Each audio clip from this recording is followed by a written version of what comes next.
Namun lagi-lagi keputusan investasi tetap ada di tangan pemirsa IDX Channel.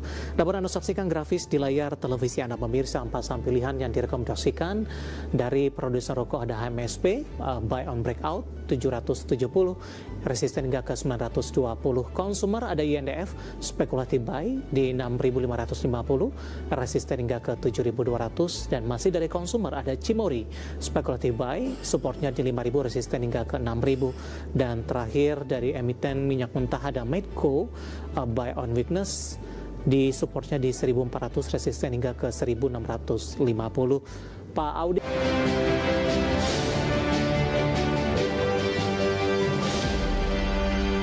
Pemirsa masih di IDX Session Closing dan kami juga masih menggunakan Anda untuk bisa berpartisipasi di WhatsApp interaktif seperti yang tertera di layar televisi Anda nantinya. Dan sebelum kita lanjutkan perbincangan, kita akan coba lihat terlebih dahulu 4 saham pilihan yang direkomendasikan. Namun lagi-lagi keputusan investasi tetap ada di tangan pemirsa IDX Channel. Dapat Anda saksikan grafis di layar televisi Anda pemirsa 4 saham pilihan yang direkomendasikan dari produsen rokok ada HMSP, buy on breakout 770, resisten hingga ke 920, konsumer ada INDF, spekulatif buy di 6.550, resisten hingga ke 7.200, dan masih dari konsumer ada Cimori, spekulatif buy, supportnya di 5.000, resisten hingga ke 6.000, dan terakhir dari emiten minyak mentah ada Medco, buy on weakness, di supportnya di 1.400, resisten hingga ke 1.650. Pak Audi, kita lanjutkan kembali Pak 4 saham pilihan yang Anda rekomendasikan Pak Audi ke produsen rokok terlebih dahulu Pak. HMSP hari ini ditutup stagnan, lebih cenderung tertekan seiring pelemahan indeks harga saham gabungan. Analisis dan pertimbangannya kemudian buy on breakout di level berapa?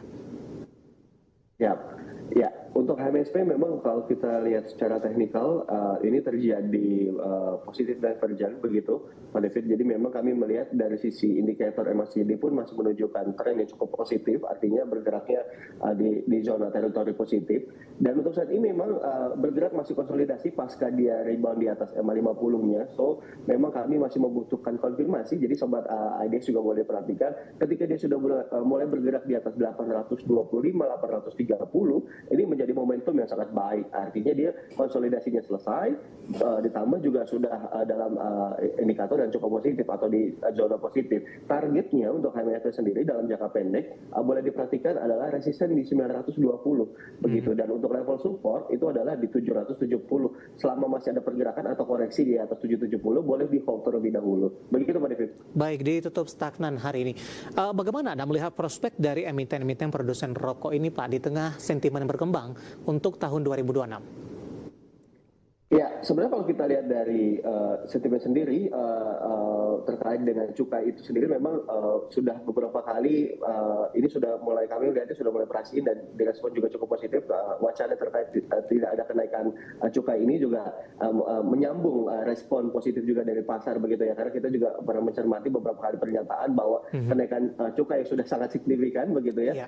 Jadi ini memang narasinya sudah sedikit membangun, dan kalau kita lihat dari akhir tahun lalu sebenarnya HMSP ini kenaikannya juga sudah sangat positif, sangat tinggi sekali. Kalau kita berkaca di Agustus begitu ya, Agustus 2025, harganya itu masih di 540, 560. Sekarang harganya sudah di 800. Jadi artinya ini momennya masih sangat positif, dan kalau kita lihat saat ini harganya memang masih konsolidasi. Jadi artinya ini jika memang dikombinasikan gitu ya momentumnya dengan teknikal, ya seperti yang tadi kita bahas, peluang penguatan masih sangat terbuka sekali. Baik, dari HMSP kita beralih ke konsumer Pak. Ada INDF, Anda juga merekomendasikan buy on breakout. Secara teknikal, INDF hari ini mempunyai daya tahan yang cukup tinggi Pak.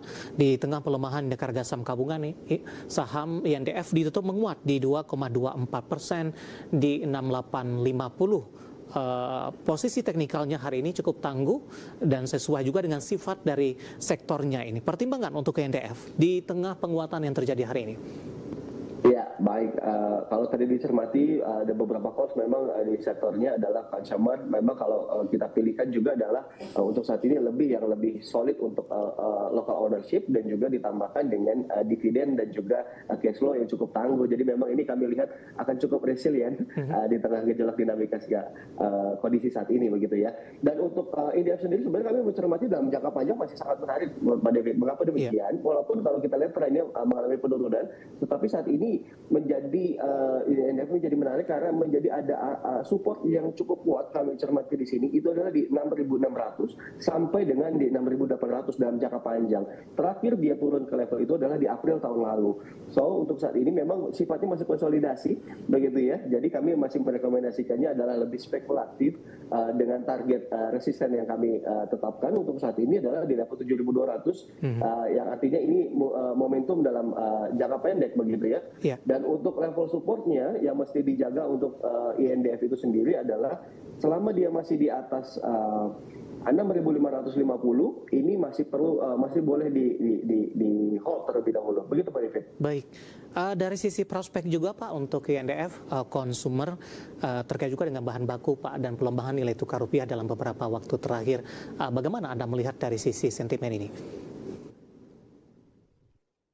Ya, ini sebenarnya sudah mulai terpricing begitu ya di pasar, tetapi memang kami masih terus mencermati terkait dengan prospek kinerja dari INDF itu sendiri. Dan kalau dari catatan kami saat ini memang secara 12 month begitu, kami masih mencatatkan perkiraan INDF ini masih akan bisa tumbuh di tahun ini begitu ya, full year-nya. Jadi memang masih boleh cukup menarik ya, walaupun kita bisa ketahui memang dari bahan baku masih ada yang melakukan dari sisi impor, tetapi memang kita juga coba cermati karena kalau kita lihat indeks DXY atau indeks dolar ini terendah sejak tahun 2022. Jadi artinya depresiasi yang terjadi ini sudah cenderung tergerus dan kalau kita lihat rupiah kita juga surprisingly bagus hari ini begitu ya di 16.700 kan ya, so far so good ya, mudah-mudahan ini juga mulai terus membentuk dampak positif untuk INDF itu sendiri. Baik, ada tameng hedging juga ya Pak ya? Ya. Baik, dari INDF kita beralih ke saham pilihan yang ketiga, ada Cimory, masih dari consumer, spekulatif buy ini 5.000 dan resisten ke 6.000. Silakan untuk Cimory Pak. Ya, untuk Cimory di 5.200. Jadi memang harusnya saat ini adalah momentum posisi untuk Cimory ini bisa untuk averaging down. Tetapi memang untuk yang belum ada posisi silakan, tetapi memang lebih ke spekulasi gitu ya, dengan alokasi dana yang bisa di-adjust dengan size yang lebih kecil dibandingkan pada saat market kita positif begitu ya.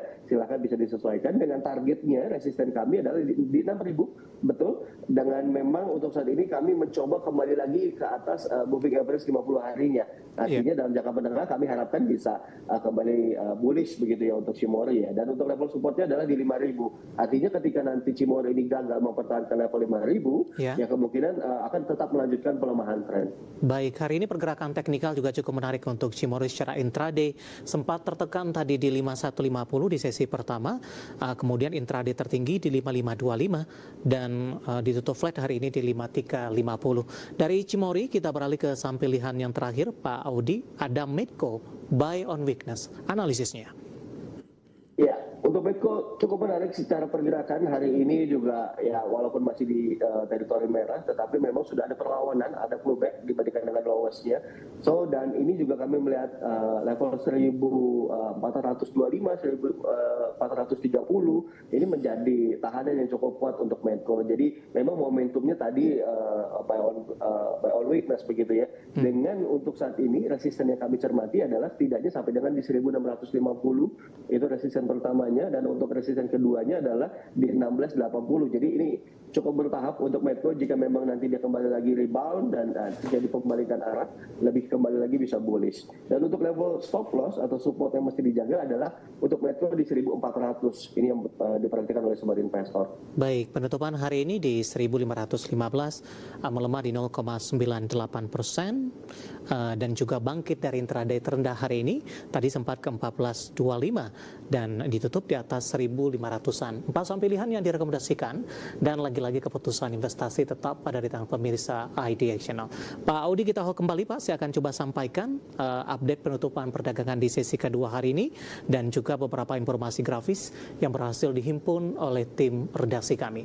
Dan pemirsa, di penutupan perdagangan di sesi kedua hari ini, indeks harga saham gabungan masih ditutup secara persentase cukup dalam di 7,35%. Namun dari sisi level harga, indeks harga saham gabungan pelemahannya sudah terpangkas, sudah kembali di atas 8.300-an, tepatnya di 8.320.556. Laju pemangkasan pelemahan hari ini cukup signifikan karena level intraday terendah hari ini di 8.187.735. Langsung saja kita ke grafis yang pertama, pemirsa. Kita akan coba lihat posisi penutupan beberapa indeks lainnya di sesi kedua hari ini seperti MNC 36, Jakarta Islamic Index dan juga ada LQ45. Ya, MNC 36 mengalami tekanan yang cukup dalam, Jakarta Islamic Index dan juga demikian dengan LQ45 masing-masing melemah di atas 6, 7 dan 8%. Selanjutnya kita akan coba lihat rotasi pergerakan sektoral. Di penutupan sesi kedua hari ini, tampaknya semua sektor mengalami tekanan yang cukup dalam, pemirsa. Ya, konsumsi primer melemah di 3,96%, keuangan melemah di 4,30%, kesehatan melemah di 4,84%, barang baku hari ini turun paling dalam di 6,30%. Selanjutnya kita akan coba lihat saham-saham yang hari ini masih berada dalam deretan top gainers. Di tengah pelemahan dalam hari ini ada INDF ditutup menguat di 6850, kemudian juga ada KAQI 89, WAPO 252 dan SMIL di 346, dan didominasi oleh saham-saham small cap ini, ketika dari saham-saham big cap hari ini mengalami tekanan yang cukup dalam. Selanjutnya saham-saham yang hari ini mengalami tekanan terbesar atau posisi masuk ke dalam deretan top loser, pemirsa. Perbankan big cap mendominasi BBCA, BMRI, BBRI nilai transaksi di atas 2%, bahkan BBCA di atas 7 triliun rupiah, pemirsa. Antam hari ini juga menjadi pemberat barang baku, melemah ke 420, transaksi di 2,6 triliun rupiah. Updatean penutupan perdagangan di sesi kedua dan semoga bisa menjadi referensi untuk Anda, terutama dalam menghadapi perdagangan hari selanjutnya.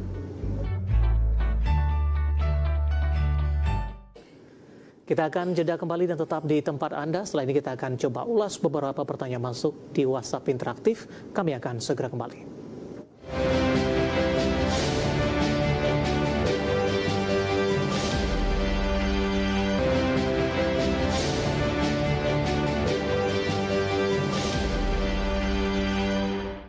Kita sudah sampai di segmen terakhir dan terima kasih untuk yang masih bergabung bersama dengan kami. Pak Audi, kita lanjutkan kembali Pak.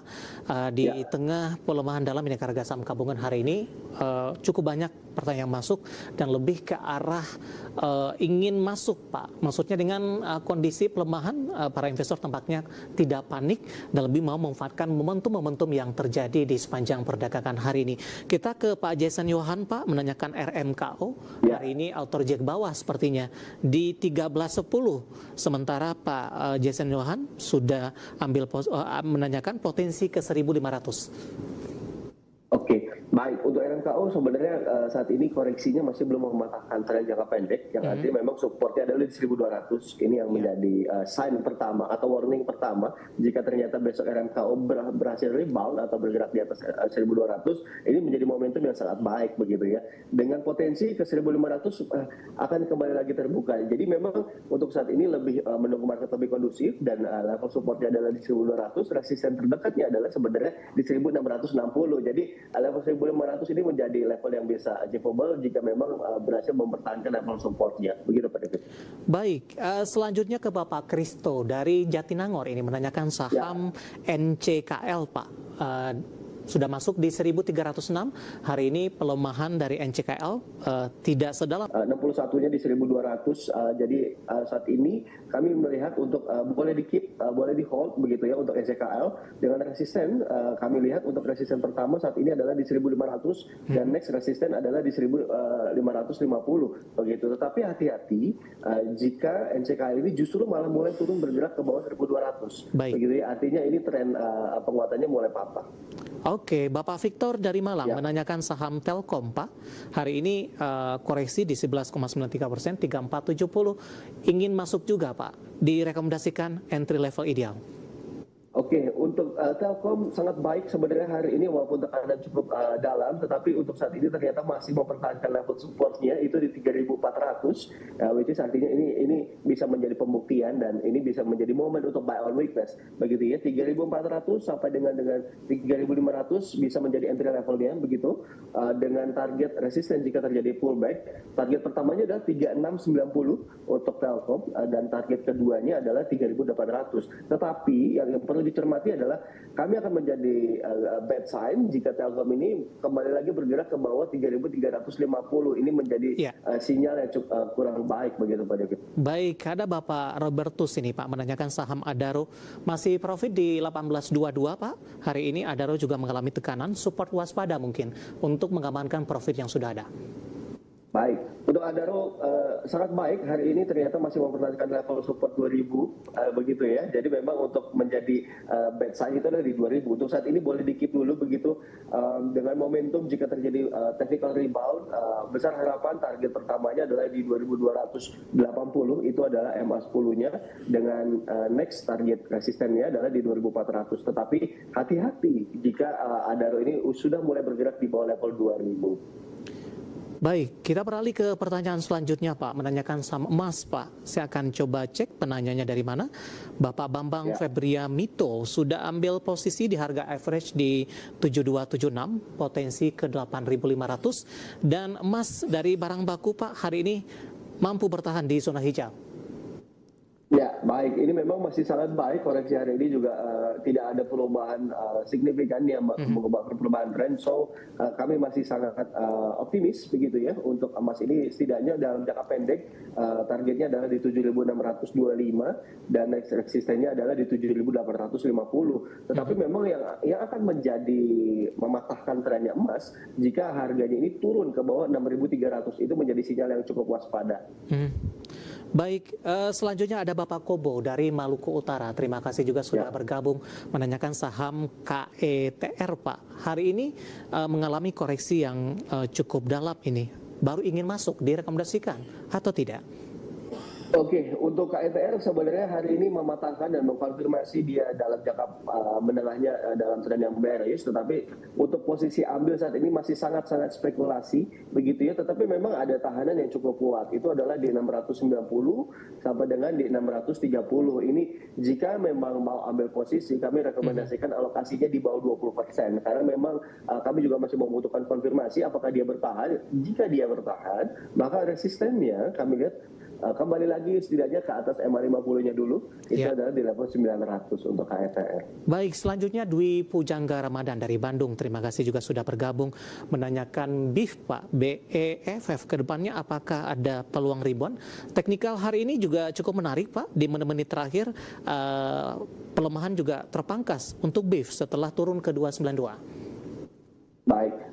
Untuk BIF sebenarnya kalau kita tarik chartnya lebih jauh begitu ya, memang ada area konsolidasi yang masih cukup kuat untuk BIF, itu adalah di level 274 sampai dengan di level 290. Jadi artinya koreksi hari ini harus ya ketika nanti sudah bertahan atau tidak menyentuh level tersebut dan kembali technical rebound, maka ini akan menjadi good sign begitu ya. Dengan memang untuk level resisten terdekatnya setidaknya adalah kembali lagi ke atas 350, next resisten berikutnya adalah 380 begitu. Tapi hati-hati sekali jika ternyata BIF ini mulai bergerak di bawah 270, itu akan menjadi keberlanjutan bearishnya. Baik, Bapak Pendi dari Jakarta, Bumi Pak, ARB hari ini? Ya, untuk Bumi sudah mematahkan hari ini, artinya dia sudah turun ke bawah MA50-nya di bawah 328, dan untuk saat ini memang kami mencermati level tahanan berikutnya adalah di level 260 sampai dengan di 270. Kalau ternyata Bumi ini kembali turun ke bawahnya, maka kekhawatiran kami adalah turunnya ini kembali lagi bisa lebih jauh, yaitu adalah setidaknya level support berikutnya di 222. Begitu Pak David. Baik, dari Pekalongan ada Bapak Akbar 2110 ADMR Pak, singkat saja. Oke, untuk untuk ADMR saat ini masih boleh dicermati, masih mencoba bertahan di atas level 1935, 1950, artinya boleh di-keep dulu. Ini menjadi tahanan yang harus dijaga betul-betul. Resistennya dalam jangka pendek adalah 2280, resisten berikutnya adalah 2330. Jadi ini yang mesti dicermati oleh ADMR. Baik, analisis untuk ADMR dan tampaknya sekaligus mengakhiri kebersamaan kita untuk kali ini. Sebenarnya masih ada beberapa pertanyaan. Kami mohon maaf dan silakan bergabung bersama kami kembali di waktu dan di program yang sama di perdagangan hari selanjutnya. Dan lagi-lagi keputusan investasi tetap ada di tangan pemirsa IDX Channel. Baik Pak Audi, terima kasih juga sudah berpartisipasi. Sehat selalu Pak. Terima kasih Pak David. Baik, ada Bapak Octavianus Audi, Vice President PT Hukum Sekuritas Indonesia. Dan pemirsa jangan lupa saksikan program Prime Market Highlight yang akan tayang pada pukul 20 waktu Indonesia Barat. Karena urusan masa depan harus terdepan. Aku investor saham, saya David San Oval pamit undur diri. Sampai berjumpa kembali.